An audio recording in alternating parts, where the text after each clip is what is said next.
poursuivons cette même exigence, celle d'un droit vivant, attentif aux fractures sociales, aux voix qui peinent à être entendues, aux droits qui peinent à être respectés, aux libertés qui peinent à être respectées. Votre voix indépendante porte haut les principes inscrits dans notre Constitution et dans notre conscience collective. Elle rappelle à chacun de nous que le droit n'est pas seulement un instrument technique, un outil, mais aussi un levier d'émancipation et de justice. Anne Rousselet-Pimon se joint à moi pour vous remercier, Madame la Défenseure des droits, d'avoir accepté d'être l'invitée d'honneur de la rentrée solennelle 2025 de l'École de droit de la Sorbonne. C'est un grand honneur pour notre école de droit d'accueillir une personnalité si éminente dans la défense de ce qui devait être si cher à tous les juristes, la défense des droits fondamentaux.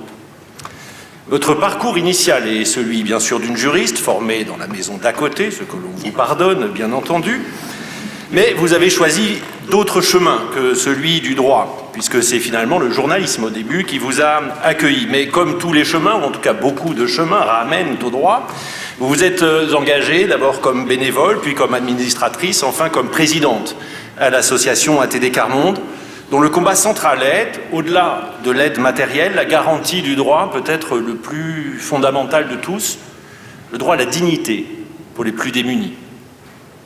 Ces fonctions vous ont amené d'abord au Comité consultatif national d'éthique, puis au poste de défenseur des droits que vous occupez depuis 2020, après Jacques Toubon.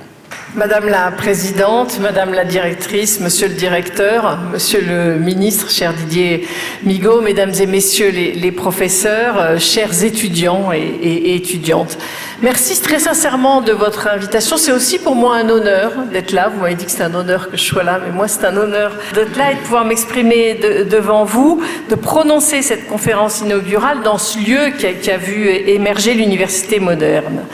C'est aussi un honneur pour l'institution que je représente. Je trouve que le fait que vous me demandiez de faire cette leçon inaugurale, cette conférence inaugurale, c'est vraiment montrer la place de l'institution du défenseur des droits 14 ans après sa création, qui n'aurait peut-être pas été évident il y a 14 ans.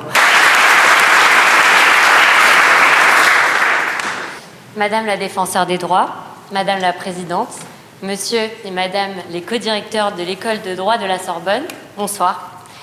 Voici ma question. La loi du 23 juin 2025 a effectivement élargi les possibilités de placer les mineurs, se rendant notamment coupables d'infractions terroristes, dans des centres d'établissement fermés. Croyez-vous en l'efficacité de ces centres et pensez-vous qu'ils permettent réellement d'atteindre l'objectif prioritaire éducatif de la réponse pénale face à la délinquance juvénile ? Je vous remercie une nouvelle fois pour votre participation et pour cet échange. Merci aux étudiants aussi d'avoir posé des questions pertinentes. Merci à toutes les équipes de l'EDS qui ont travaillé à l'organisation et à la réussite de cette rentrée solennelle. Je vous remercie beaucoup.